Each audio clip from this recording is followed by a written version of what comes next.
গত বছর নভেম্বর মাসে আমার একবার ডেঙ্গু পজিটিভ ছিল আর কি। তো আমি ওই ঢাকা ধানমন্ডি সেন্ট্রাল হসপিটালে ভর্তি ছিলাম, আমার বেগম আমার সাথে ছিল আর কি। তো পাশে আবার গাইনি ওয়ার্ড আর কি। তো শুনছে যে হুজুরের স্ত্রী আছে এখানে, এক ঘরে এক ভদ্র মহিলা এসে আমার বিবিরে নিয়ে গেছে, যে কোনো কারণে হয়তো ফুফাক্কা দেওয়া হইতে আর কি, বা দোয়া করতে বা দেখতে, যে কোনো কারণে নিয়ে গেছে। তো উনি কিছুক্ষণ পরে দেখি আসতেছে আর হাসতেছে। হাসো কেন, কি হয়েছে? তো আল্লাহর কুদরত দেখে আসলাম। আমি কুদরত মানে কয় একই ভদ্র মহিলার ঘরে 4টা সন্তান।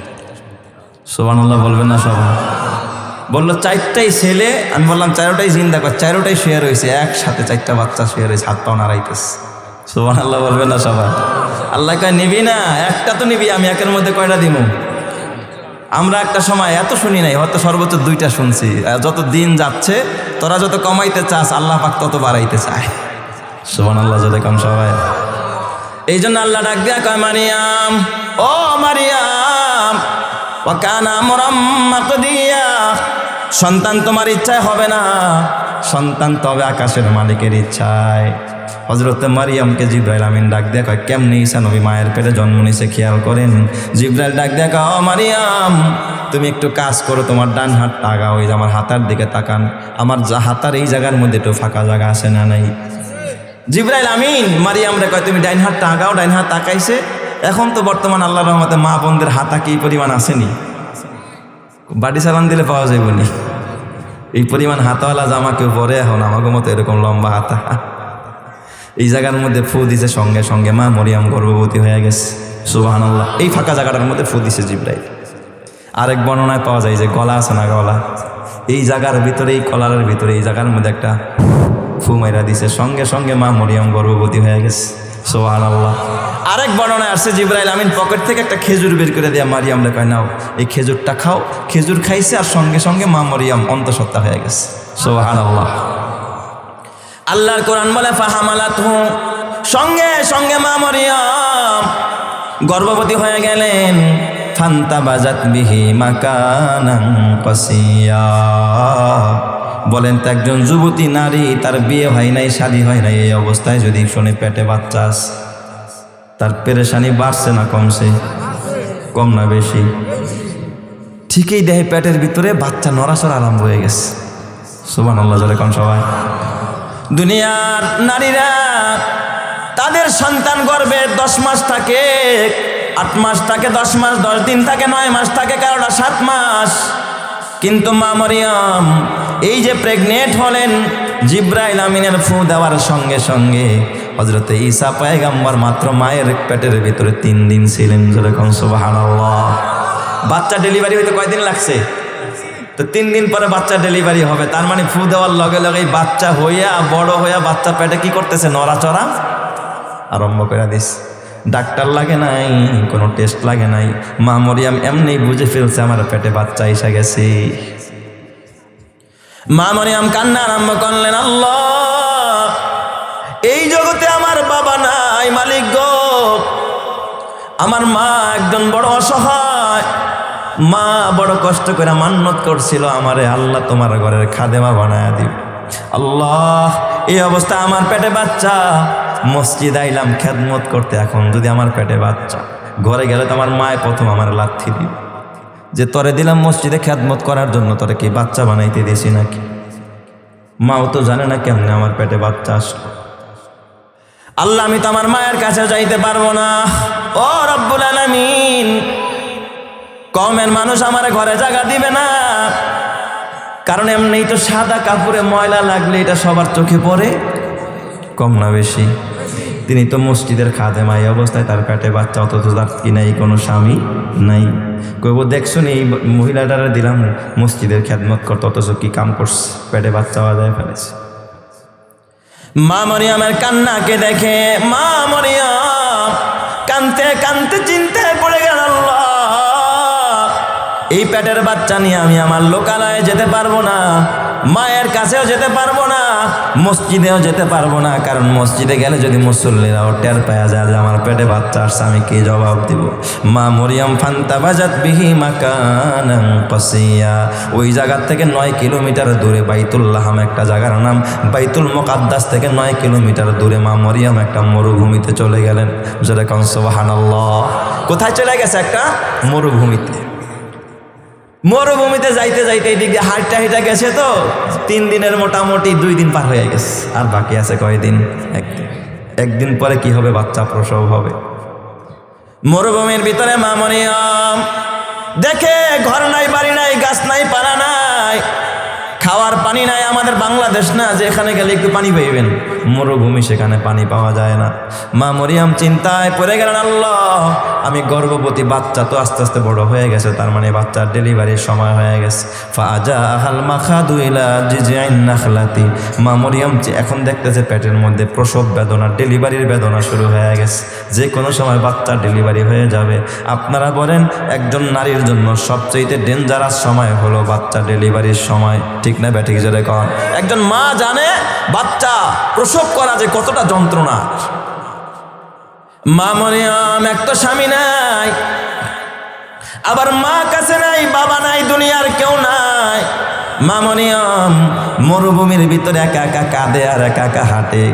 বলেন তো, যে মানুষটা একেবারে অসহায় হয়ে যায়, তার যখন দুনিয়ার কেউ থাকে না, তার থাকে কে? আরো জোরে বলেন না, তার কে? আল্লাহ।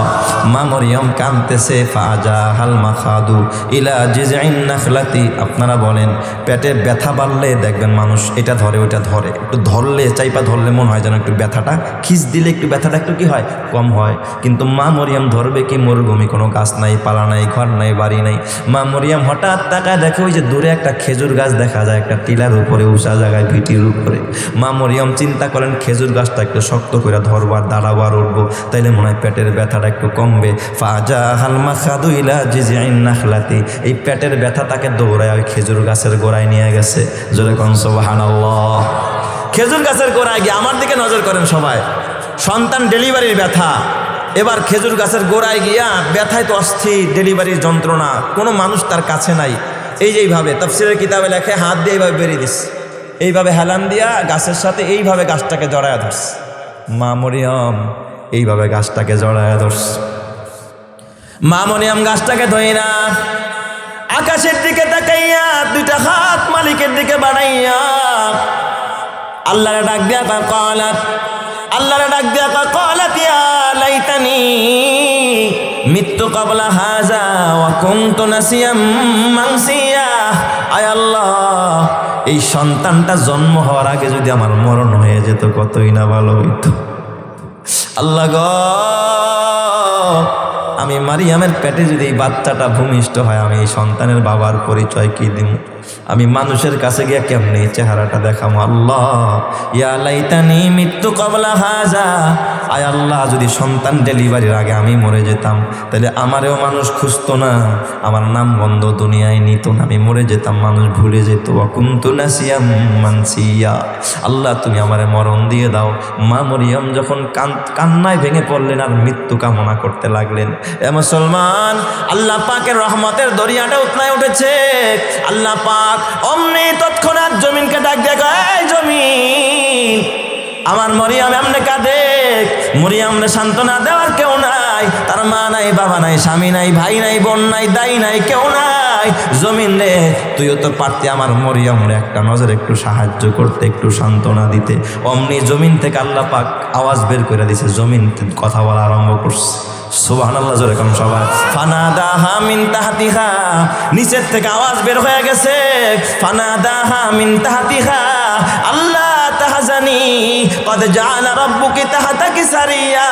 জমিন ডাক দিয়া গায়, মারিয়াম চিন্তা করিস না, টেনশন করিস না, আমি জমিনের পাথর ফাটাইয়া তোর জন্য পানি বের করে দিলাম, ঝর্ণার দিয়ে বের করে দিলাম, নোনা পানি না মিষ্টি পানি বের করে দিলাম। মারিয়াম তুই মিষ্টি পানি পান করো, আল্লাহ তোমার শান্তি দান করবে। জোরে জোরে কন্না আল্লাহু আকবার। বলেন তো, এই আগুন পানি মাটি বাতাস গোলামি করে কার? যার কেউ নাই তার আছে কে? জমিন মারিয়ামের সাথে কথা বলা আরম্ভ করছে। মা মারিয়াম আশ্চর্য হয়ে যায়, কিরে কে কথা কয়? তাকায় দেখে জমিন ফাঁক হইয়া হা করলে মানুষ যেমন কথা হয় না, জমিন এরকম হা করে করে কথা বলতেছে। সুবহানাল্লাহ বলবেন না সবাই? আমি কি কোনো নাটকের গল্প শোনাইনি আপনাদেরকে? সূরা মরিয়মের ধারাবাহিক আয়াত পড়তেছি আর তরজমা করতেছি। আল্লাহ তাহজানি কদ জাআলা রাব্বুকি তাহতাকি সারিয়া, অমনি মা মরিয়ম চিন্তায় পড়ে গেলেন। ওখান থেকে উঠাইয়া তিনি এক চুল্লো পানি পান করলেন। ব্যথিত মানুষ এই 2 দিন 3 দিনের মধ্যে কিচ্ছু খায়ও নাই, পানও করে না। একটু পানি যখন পান করছে, আপনারা বলেন বেশি ক্ষুধার্ত মানুষ হঠাৎ কিচ্ছু খাইলে, ইফতারির পরে দেখেন 1 গ্লাস পানি খাইলে শরীর ছেড়ে দেয়, আর মনে চায় না নামাজে যাই, উঠি। কি বলেন, ঠিক না ভাই? ঠিক। মা মরিয়ম একটু কাতর হয়ে গেছে, পানিটা খায়া গাছের নিচে একটু হেলান দিস। যখন হেলান দিছে গাছের সাথে, আল্লাহ পাক ডাক দিয়া কাওয়া হুজ্জি ইলাইকি বিজিজিন নাখলাতি তুসাকিত আলাইকি রুতাবান জানিয়া।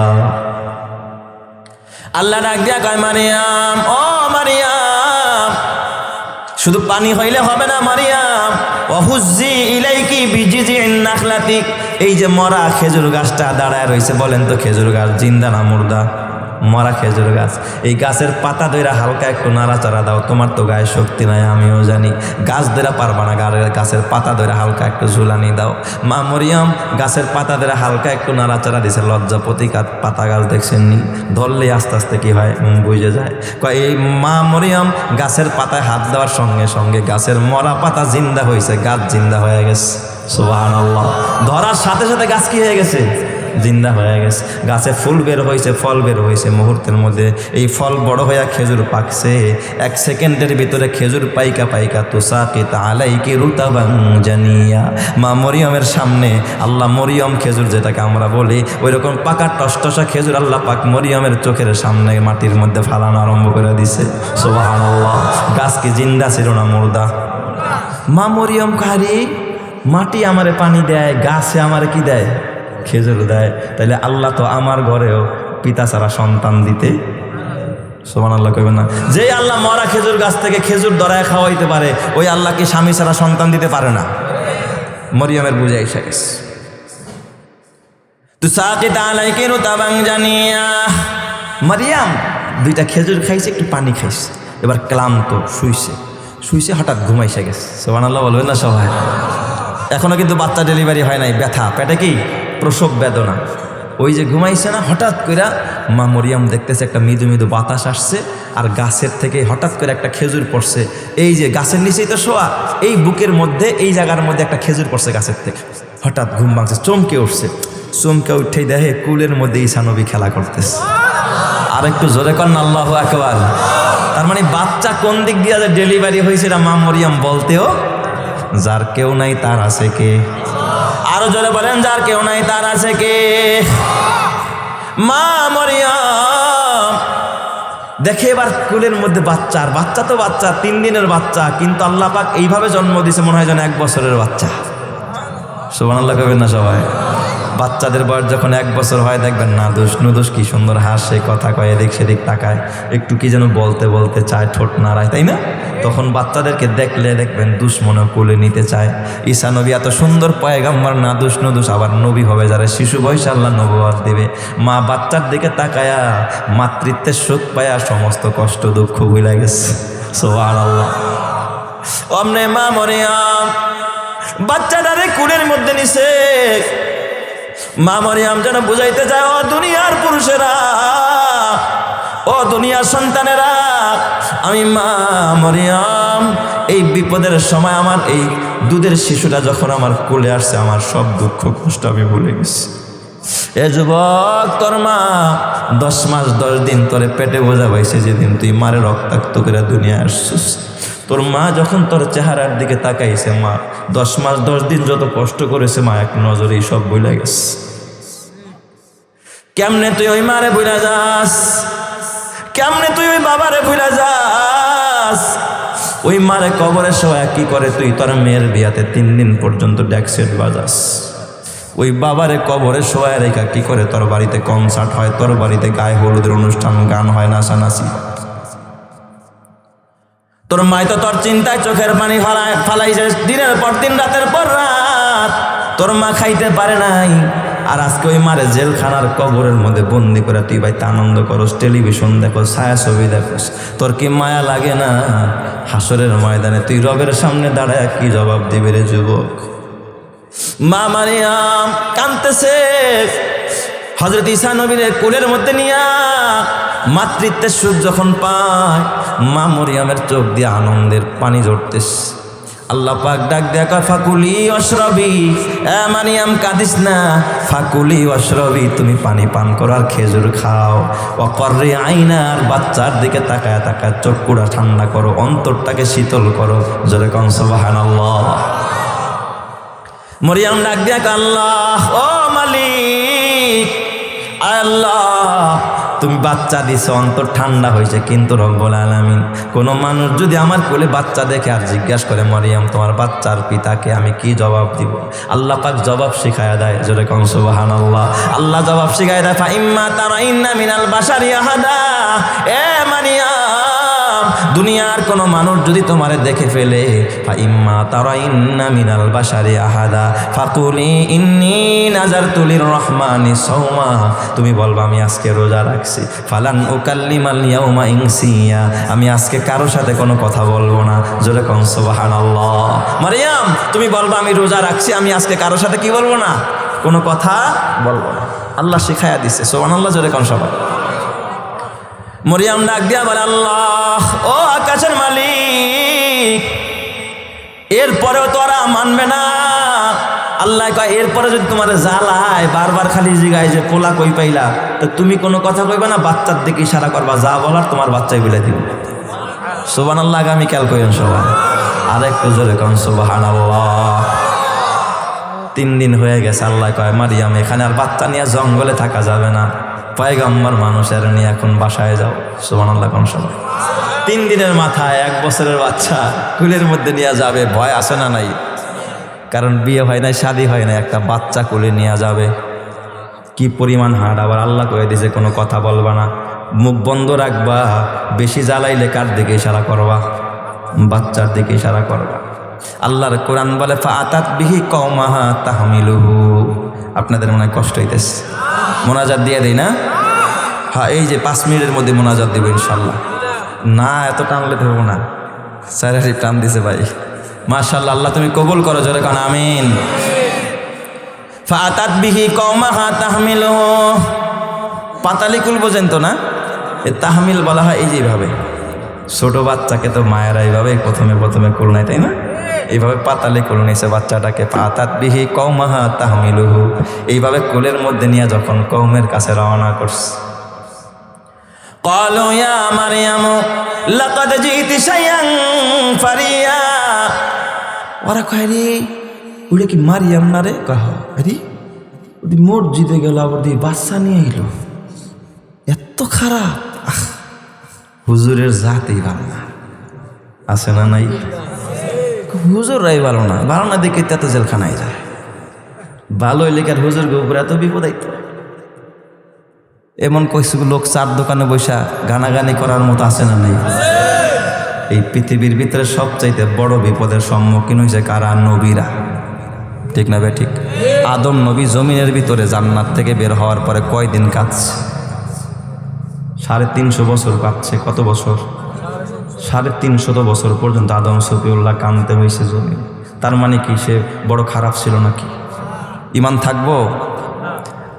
ইব্রাহিম নবীর আগুনে ফালাইছে নমরুদ, লোকটা মনে হয় বিষয়টা সুবিধার আসছিল না, নাইলে কার আগুনে হালায় আর ভেটকায় কয় আছে না নাই? আইয়ুব নবীর রোগ হয়েছে কয়দিন? 1 বছর না 18 বছর। শরীরে কিরা ধরছে, কয় যে পাপ করছে, পাপ বাইরে দিতেছে। হ্যাঁ কয় কি কয় খালি পাগড়ি বান্ধা নামাজ পড়লে হয় নাই, লোকটা সুবিধা নাই, লেগে তো বিপদের। দেখস না আমার কোনো বিপদ না। আরে কপাল পোড়া, এই পৃথিবীতে ফেরাউনের কোনো বিপদ ছিল না, একদিন সর্দি কাশিও ছিল না। কারণ আল্লাহ তো আরে দুনিয়াতে কোনো অন্যায় দিয়ে কোনো কষ্ট দিয়ে ওরে মাফ করবে না। ওরে তো আল্লাহ দুনিয়াতে নিয়ামত দিয়া দিছে, আখেরাতে ওরে ধরবে আল্লাহ পাক। তুমি মনে করো না যে তোমার ব্যবসায় বরকত, খালি দালান আর দালান, বিল্ডিং আর বিল্ডিং করতেছো, একটা ঠান্ডা সর্দিও লাগে না, বিপদ হয় না। আর যারা নামাজ পড়ে গো বিপদ পিছ ছাড়ে না, আলেমদের পিছ ছাড়ে না। মনে করো না তুমি আল্লাহর কাছে 1 নম্বর হয়ে গেছে আর আলেম একবারে 5 নম্বর হয়ে গেছে, তা না। আলেমের যতটুকু কষ্ট আল্লাহ দুনিয়াতে দিচ্ছে, মৃত্যুর পরে আল্লাহ জান্নাত দিবে। আর তোমার এখানে আরাম দিয়া মৃত্যুর সাথে সাথে আল্লাহ পাকড়াও করে জাহান্নাম দিবে। কথা ঠিক না ব্যাঠিক? যেটা কারণ বিশ্বাস হয় না? তাহলে বলেন ইউনুস নবীরে কেন আল্লাহ মাছের পেটে গিলাইল? কি অন্যায় করছিল ইউনুস নবী? জাকারিয়া নবীরে কেন করাত দিয়া ফাললো? বেশি সুবিধা ছিল না তাইলে মনে হয়? নাউজুবিল্লাহ। যদি কয় বেশি সুবিধার ছিল না, এতটুকু কথা কইলে ইমান থাকবো না বেঈমান? তিনি একজন পয়গম্বর, তিনি একজন নবী। ঈসা নবীর ওরা ঘরের ভিতরে শুলিতে চড়াইতেছিল, শুলিতে, কিন্তু আল্লাহ তাআলা ছাদ ফাটায় আকাশে নিয়ে কি করছে? হেফাজত করছে। এত বিপদ নবীদের, আমার নবীরে 3 বার তায়েফের জমিনের মধ্যে রক্তাক্ত করে দিয়েছে। তার মানে আমার নবী বেশি একটা সুবিধার ছিল না। এই কথা বলবেন নাকি? নাউজুবিল্লাহ। আমার নবীর দাঁত শহীদ করতে হয়। খবরদার ইমান বিধ্বংসী কথা বলবি না, কপাল পোড়া। এই জমিনের আলেমরা কোনোদিন খারাপ না। কোন আলেম বাবা মানুষ খুন করে জেলখানায় যায় নাই। কোন আলেম কোনোদিন চাঁদাবাজি করে জেলখানায় যায় নাই। তোরা চাঁদাবাজি করস, তোরা দেশের টাকা লুট করে বেগম পাড়া গিয়া বাড়ি বানাস, তোরা ধর্ষণ করস, তোরা মানুষ খুন করস, তারপরে তোরা আলেমদেরকে দোষ দেস। তার মানে তোরা হলি ইসরায়েলের থেকে বড় খারাপ। কথা ঠিক না ঠিক জোরে কর। এ কপাল পোড়া, তোর হাতে পায়ে ধরে বলি বাবা খবরদার, আলেম ওলামারা কি খারাপ নাকি?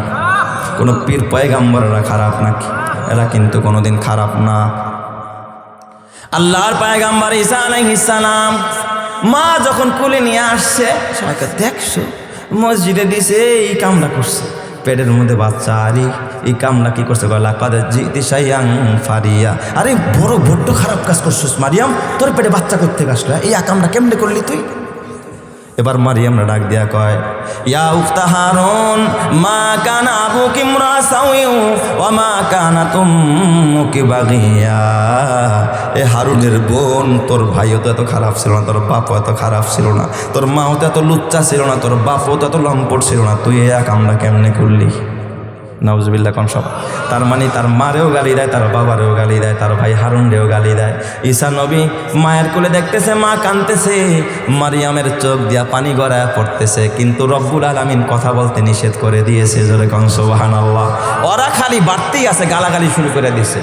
এবার ঈসা নবীর মা মারিয়াম সহ্য করতে পারে না, অমনি ফাশারাত ইলাইহি, হাত দিয়া ইশারা করছে বাচ্চার দিকে, এই আমারে জালাসকা, যদি কিছু জানতে ইচ্ছা হয় ওর বাবাকে ওরে জিজ্ঞাসা কর। সুবহানাল্লাহ জোরে কোন সবাই। ফাশারাত ইলাইহি, আল্লাহর কোরআন বলে মা মরিয়ম এমনে হাত দিয়ে ইশারা করে কয় ফাশারাত ইলাইহি, মুখে তো জবান বন্ধ করতে বলছে কে? আল্লাহ। ফাশারাত ইলাইহি, বাচ্চার দিকে ইশারা করছে। এবার ওরা তেলে বেগুনে জ্বলে উঠছে, ও আকাম করে এখন বুঝি বাচ্চারে দোষ দাও না? ওরা কয় ক্বালু কাইফা নুকাল্লিমু মান কানা ফিল মাহদি সাবিয়া। ওই জালেমের গোষ্ঠী ডাক দিয়া কয়, মারিয়াম ক্বালু কাইফা নুকাল্লিমু মান কানা ফিল মাহদি সাবিয়া। এটা শিশু বাচ্চা দোলনায় থাকে, দোলনার বাচ্চা কি জীবনে কথা বলতে পারে নাকি? ওর কথা আমরা বুঝবো না, আমাদের ভাষাও সে বুঝবো না। আরে দেখাও কেন আকাম করছো তুমি, আন বাচ্চারে ইশারা করো কেন? এই কথা যখন মারিয়ামরে বলে গালিগালা শুরু করে দেয়, ঈসা পয়গাম্বর অমনি মায়ের কোলে পাতালি ছিল, সোজা হয়ে বসছে। সুবহানাল্লাহ করেন সব। মাও ধৈরা সোজা করে নাই, নিজেই কি হয়েছে? সোজা হয়েছে। জাতীয় ভাষণ দিয়েছে। সুবহানাল্লাহ কোন সবাই। এ বাবা তোমার আমার ভাষণ একটা সময় দেখবা দুনিয়ার মানুষ স্মরণও করবে না, কিন্তু ঈসা নবীর ভাষণটা, এই যে কোরআন নাজিল হয়েছে কিয়ামত পর্যন্ত, এই ভাষণ আল্লাহ কোরআনের মধ্যে রেকর্ড করে দিছে। জোরে জোরে কোন সুবহানাল্লাহ। ঈসা নবী কি হয়ে বসছে? সোজা হয়ে বসছে। সোজা হয়ে বসে তাফসিরের কিতাবে লেখা আঙ্গুল নাড়াইতেছে। সুবহানাল্লাহ কইবেন না সবাই?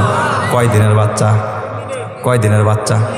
3 দিনের বাচ্চা আঙ্গুল নাড়ারে, এমনি চাকা চোখ ঘুরায় ঘুরায় কয়, আরে বাচ্চাই দিয়ে সব বুঝতেছে। সুবহানাল্লাহ কোন সবাই। ওরা দেখতেছে যে বাচ্চার চাওয়ানিতে মনে হয় বাচ্চাই কি সব বুঝতেছে। ঈসা পয়গাম্বর এবার সোজা হইয়া বৈশা তিনি আঙ্গুল ঘুরায়।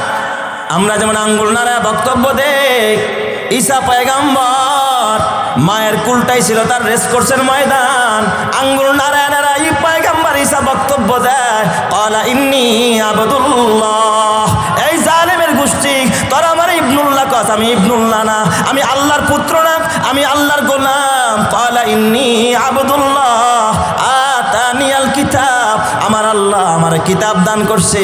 ওয়াজআলানি নবিয়্যা, আমার আল্লাহ আমারে নবুয়ত দান করছে, আমি একজন পয়গম্বর। চিৎকার মেরে করেন আল্লাহু আকবার। ওয়াজআলানি নবিয়্যা ওয়াজআলানি মুবারাকান। এই জালেমেরা, আমার মারে তোরা পতিতা কস, আমারে যারো সন্তান কস, না না না, ওয়াজআলানি মুবারাকান, আমার আল্লাহ আমারে বরকতময় করেছে। দেখোস না কত বরকত। আমি যদি কুষ্ঠরোগীর গায়ে হাত বুলাই কুষ্ঠরোগ ভালো হয়ে যায়, আমি অন্ধ ব্যক্তির চোখে হাত বুলাইলে চক্ষুষ্মান হয়ে যায়, আমি যদি কবরের পাশে দাঁড়ায় বলি কুম বিইজনিল্লাহ, আমার হাতের মধ্যে আল্লাহ কি বরকত দিছে। এই জালেম তারা সব পিতে মিল্লা একটা মরা মুরগিরে কইলে মুরগি নি দাঁড়াইব, কিন্তু আল্লাহর পয়গাম্বর ঈসা কেমন পয়গাম্বর, কবরের পাশে দাঁড়ায় কয় কুম বিইজনিল্লাহ, হাতের ইশারায় কবরের মুর্দা লাশটা পর্যন্ত জিন্দা হয়ে দাঁড়ায় যায়। চিৎকার মেরে কন্না আল্লাহু আকবার। ওয়াজআলানি মুবারাকান আইনামা কুনতু, আমি যেখানেই থাকি, ফাউসানি বিসসালাতি ওয়াজ যাকাতি মা দুমতু হাইয়া, আমার আল্লাহ আমার নামাজের নির্দেশ দিছে, যাকাত আদায় করার নির্দেশ দিছে, ওয়া বাররাম বিওয়ালিদাতি, আর আমার আল্লাহ আমার মায়ের সেবা করার জন্য আমারে পাঠাইছে। সুবহানাল্লাহ কোন সবার। ওয়া বাররাম বিওয়ালিদাতি, আমার মায়ের সেবা করার জন্য আমি আসছি। ঈসা পয়গাম্বর এত বড় পয়গাম্বর, মায়ের চোখের পানি শিশু বাচ্চা সহ্য করতে পারে না, ডাক দিয়া গাবার রম্বি ওয়ালিদাতি, আমি আমার মায়ের সেবা করার জন্য আসছি। এ যুবকেরা তোর হাতে পায়ে ধরা বলি, পয়গাম্বর হইয়া নবুয়ত পাইয়া যদি কয় আমি মায়ের সেবা করতে আসছি, আবার রম্বি ওয়ালিদাতি, তুই কেন তোর মায়ের সেবা করতে পারবি না? আমি শেষ কথা বলে বিদায় নিব রে যুবক ভাই, তোর হাতে পায়ে ধরে বলে। কিছুদিন আগে আমার কাছে এক যুবক আমার কয় হুজুর আমার বাসায় একটু দোয়াতে যাবেন। আমি সবার বাসায় যাইতে সময় পাই না, ব্যস্ত মানুষ, কিন্তু যুবকটা বারবার বলে, ফোনেও বলে, আইসাও বলে। একদিন তার বাসায় গেলাম, ডিওসিস, তার বাড়ি মিরপুর ডিওসিস, এক ফ্ল্যাটে থাকে, অভিজাত এলাকা, ভিআইপি এলাকা, সেনা কর্মকর্তারা যেখানে বসবাস, যাদের ভিআইপিরা যেখানে থাকে। গেলাম, যাওয়ার পরে খুব ভিআইপি আপ্যায়ন, খাবার দাবার খায়া কয় হুজুর একটু দোয়া করেন। আমি বললাম কি জন্য দোয়া করবো ভাই? এই কথা বলতেই দেখি যুবকটা হাউমাউ করে বাচ্চাদের মতো কাঁদতেছে। আমি বললাম যুবক ভাই তুমি কাঁদো কেন, কি হয়েছে আমারে খুলে বলো। যুবকটা আমার ডাক দেয়া কয় উস্তাদ আমি আপনারে বড় ভালোবাসি উস্তাদ, আমি বহু দূর থেকে আপনার পিছনে গিয়া জমা পড়ি। আমি বললাম তাহলে কেন আমারে দাওয়াত করছেন? কয় উস্তাদ আপনারা দাওয়াত করার পিছনে আমার একটা কারণ আছে, আজকে আপনি আমার জন্য দোয়া করবেন। কেন? বললাম কি দোয়া করবো বলেন? কয় হুজুর দুঃখের কথা আপনারে বলি, আসল কথা, সত্য কথা বলতে কোনো লজ্জা নাই। হুজুর আমার মা, আমার ছোট্টবেলা আমার বাবা মারা যায়, আমার মা ছিল বড় অসহায়, আমি ছোটবেলা থেকে মেধাবী ছিলাম। হুজুর আমার মা মানুষের বাড়িতে থালা বাসন মাজতো, বুয়ার কাজ করতো। হুজুর আমাকে আমার মা প্রাইমারি থেকে যত বিদ্যালয়গুলো পার করাইছে, আমি ক্লাসে 1 নাম্বার ছিলাম। আমি সব পরীক্ষার ভিতরে আমি হুজুর গোল্ডেন প্লাস পেয়েছি। হুজুর আমি 5এও বৃত্তি পেয়েছি, খুব সুন্দর রেজাল্ট করেছি। হুজুর আমি এসএসসিতেও ভালো রেজাল্ট করেছি, ইন্টারেও ভালো রেজাল্ট করেছি। কিন্তু হুজুর আমার মা মানুষের বাড়িতে বুয়ার কাজ করে, ওই টাকা দিয়া দিয়া আমার মা আমার পড়াশোনা করাইতো। কিন্তু আমার মা একদিন এক বাড়িতে কাজ করতে গিয়া দরজার মধ্যে ধাক্কা খায়, আমার মা পড়ে যায়, আমার মায়ের চোখে আঘাত খায়। আমার মা, আমি তখন ইন্টার পরীক্ষা দেব, এত চোখে ব্যথা, এত যন্ত্রণা আমার মা সইতে পারে না, চোখেও ঠিক মতো দেখে না। ডাক্তার বলছে চোখের অপারেশন লাগবে, নয়তো বা অন্ধ হয়ে যাবে আমার মা। আমার তখন ইন্টার সেমিস্টারের ফি দেওয়ার কথা। মাকে গিয়া বললাম মা গো রেজিস্ট্রেশন ফি দেওয়া লাগবে, সেমিস্টার ফি লাগবে। মা ডাক দেখা, বাবা যেই কয়টা টাকা আমার কাছে আছে চোখের অপারেশন করলে তোমার পরীক্ষার ফি দিতে পারবো না, আর যদি তুমি পরীক্ষার রেজিস্ট্রেশন ফি দাও তাইলে আমার চোখের অপারেশন হবে না। এরপরে মা আমার ডাক দেখা, বাবা আমি চাই না তুমি একটা বছর পিছনে পড়ে যাও, আমি মা অপারেশন করবো না, আমি অন্ধ হই তো অন্ধ হয়ে যাব, আমি এই টাকাটা দিলাম, যাও তুমি পরীক্ষার সেমিস্টার ফি দিয়া তুমি পরীক্ষায় অংশগ্রহণ করো। হুজুর কসম আল্লাহ, আমার মায়ের জমানো ওই টাকা দিয়া আমি এসএসসি ইন্টার পরীক্ষা দিলাম। হুজুর আমার বিসিএস পর্যন্ত আমি কমপ্লিট করলাম। ইতিমধ্যে আমার মা অন্ধ হয়ে যায়, আমার মা চোখে দেখে না, একটা চোখে কিছু কিছু দেখে, আর একটা একেবারেই দেখে না। ওই দিক দিয়ে আমি একটা জব করি হুজুর, সরকারি ভালো একটা মন্ত্রণালয় আমার চাকরি হয়। কই হুজুর ওই মন্ত্রণালয় একটা মেয়ের সাথে আমার রিলেশন হয়, আমার সম্পর্ক হয়। হুজুর সেই সম্পর্কের সুবাদে আমি ওই মেয়েটাকে বিয়ে করি। হুজুর বিয়ে করার এক পর্যায়ে হুজুর ওর টাকা আর আমার টাকা মিলে আমি ডিওসিস এই ফ্ল্যাটটা রাখছি হুজুর। কিন্তু কসম আল্লাহ হুজুর এই মাসার ভিতরে আমার ওই অন্ধ মাটা থাকতো। আমার মা চোখে দেখে না, আমার মা গরিব ঘরের মা, আমার মা মানুষের বাড়িতে কাজ করেছে, আমার মা হাই কমোড ব্যবহার বোঝে না, আমার মা বেসিন ব্যবহার করা বোঝে না, অনেক কিছুই আমার মা বোঝে না। আমার পান খায়, মাঝে মাঝে পানের পিক বেসিনের এখানে সেখানে ফালায়, মাঝে মাঝে আমার মা টয়লেট করতে গিয়া প্যানের বিভিন্ন কমোটের জায়গায় বিভিন্ন মলমূত্র লাগায় ফেলে। এ নিয়ে আমার বিবির সাথে ঘরের মধ্যে মাঝে মাঝেই ঝগড়া হয়। হুজুর অফিস থেকে গেলে কখনো দেখি বিবি বিচার দেয় যে তোমার মায় ঘরে থাকবো, নাহলে আমি থাকবো, দুইজনের একজন কারে রাখবো। হুজুর আমি মাঝে মাঝে বিপদে পড়ে যাই, এক পর্যায়ে আমি চিন্তায় পড়ে গেলাম, হায় হায়, ঘরের ভিতরে আমি শান্তি পাই না। আমার মায়ের কারণে আমার বিবি ঘরে থাকতে চায় না, কয় তোমার মায় থাকলে আমি থাকবো না, আর আমি থাকলে তোমার মায় থাকতে পারবে না। আমি চিন্তায় পড়ে গেলাম, আমি কোনো আলেমের পরামর্শ নেই নাই, আমার এক কলিগ ছিল, আমার এক বন্ধু ছিল, তার সাথে পরামর্শ করলাম। আমার বন্ধু আমার ডাক দিয়ে কয়, দোস্ত তুমি যদি এই বিপদ থেকে বাঁচতে চাও, মারে তুমি বৃদ্ধাশ্রমে পাঠায়া দাও। হুজুর আমি সিদ্ধান্ত নিলাম মারে বৃদ্ধাশ্রমে পাঠাইয়া দিব। আমি আমার বিবির সাথে পরামর্শ করলাম, বিবি গো মারে আমার বৃদ্ধাশ্রমে দিতে চাই। বিবি আমার ডাক দিয়া কয়, তাহলে তো ভালোই হয়, তাড়াতাড়ি দিয়া দাও, বৃদ্ধাশ্রমে দিয়া দাও। হুজুর কসম আল্লাহর, মারে যেদিন আমি প্রস্তাবটা করি, মায়ের কাপড় চোপড় গুছায়া ব্যাগ নিয়া আমি যেদিন ফ্ল্যাট থেকে নামতেছিলাম, আমার মা লিফটের মধ্যে আমার জড়ায় ধরা কাঁদতেছিল, আমার মাথায় হাত বুলাইতেছিল, আর কয় বাবা আমার এই জীবনকে, আমার এই সংসারকে, এ বাবা আমি বিয়ে না বইসা আমি সব কিছু তোমার জন্য বিলীন করলাম। আমি মা তোমার পরীক্ষার সেমিস্টার ফির জন্য আমি মা অন্ধত্ব বরণ করলাম। আমার অন্ধত্ব আজকে আমার বৃদ্ধাশ্রম আমার বাসস্থান বানায় দিল। বাবা তুমি সুখে থাকো। এই কথা বইলে আমার মা যখন কাঁদতে কাঁদতে চোখ মুছতে মুছতে আসলে চোখ ডাইকা যখন আমার মা রওনা করছে, হুজুর আমার মারে সত্যি তখন আমার পাষাণ দিলটা নরম হয় না। আমি আমার মারে বৃদ্ধাশ্রমে দিয়ে আসলাম, ঘরে আইসা দেখি আমার ঘরের মধ্যে আমি আর শান্তি পাই না। আমি আমার জান্নাতটারে আমি কোথায় দিয়ে আসলাম? হুজুর 6 মাস পর আমার মা মারা যায়। আমি আমার মায়ের দাফন কাফনের কাজে আমি শরীক হইতে পারি না।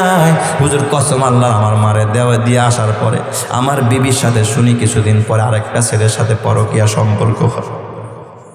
হুজুর আমার মারে ঘর থেকে বের করার পর আমার মাথা ঠিক নাই, আমি এখন অফিসে গেলে কাজ করতে পারি না, উলট পালট হয়ে যায়। এক পর্যায়ে আমার চাকরি থেকে সাসপেন্ড করে দেয়। হুজুর ওই দিক দিয়ে আমার ঘরে একটা সন্তান হয়, তাও দেখে আবার প্রতিবন্ধী। আবার আমার বিবি পরকীয়া করে আর একটা ছেলের সাথে। হুজুর আমার ঘরটা এখন জাহান্নামের টুকরা। এই দিক দিয়ে আমার বিবি কিছুদিন আগে ওই ছেলের হাত ধরে পালায়। হুজুর আমার এই প্রতিবন্ধী সন্তানটা এখন ঘরে, আমার সোনার সংসারটা মাটিতে মিটে গেল। শুধুমাত্র আমার জান্নাত আমার মা, আমার মারে ঘর থেকে বের করার কারণে আমি ডাক দেয়া বললাম, এ কপাল পোড়া, তোর মা 10 মাস 10 দিন তোরে পেটে বোঝা পাইল, 4টি বছর পর্যন্ত তোর মা তোরে বুকের মধ্যে লালন করলো। তোর মা তোর বুকের মধ্যে তোর পায়খানা তোর প্রস্রাব সব গ্রহণ করলো, কাপড়ে লাগাইলো। মা খাইতেছে তখন পায়খানা করছস, মা তোরে ফালায়া দেয় নাই। আর আজকে মা পায়খানা নষ্ট করে, মা বেসিন নষ্ট করে, যেন মারে বরদাস্ত করতে পারস না। তোর মতো কপাল পরা যুবক আর কেউ হতে পারে না। যুবকটার কান্নাকে দেখে যুবক ভাই, এই জন্য তোর হাতে পায়ে ধরে বলে যায়, মায়ের মতো আপনজন পৃথিবীতে আর কেউ নাই। ওই মা থাকতে যত্ন কর, আর মা যদি কবরে যায় থাকে ওই মায়ের জন্য দোয়া কর, বাবা যদি কবরে গিয়ে থাকে বাবার জন্য দোয়া কর। এই জন্য ঈসা পয়গম্বরকে আবার রাম্বি ওয়ালিদাতি, আমি আসছি আমার মায়ের সেবা করার জন্য, আমি আমার মায়ের সেবা করব। চিৎকার মেরে কন্যা আল্লাহু আকবার। এই জন্য যুবক ভাই তোমার হাতে পায়ে ধরে বলা যায়, যাদের মা বাবা বাইচা আছে মা বাবার সেবা করে জান্নাতে যাইতে কারা কারা রাজি আছো একটু হাত দেখাও। নারায়ে তাকবীর। আল্লাহ তুমি কবুল করো, জোরে কানা আমিন। মা বাবার কাছে ক্ষমা চাইবা, সেবা করবা, খুশি করবা। আর মা যদি কবরে গিয়া থাকে, এই যে আমার ভাই আমার আত্মীয় আলহামদুলিল্লাহ যিনি আজকের এই মাহফিলের ইন্তজাম করেছেন আলহাজ এমারাত হোসাইন মাতবর সাহেব, উনি সহ যারা এখানে আছেন আলহামদুলিল্লাহ।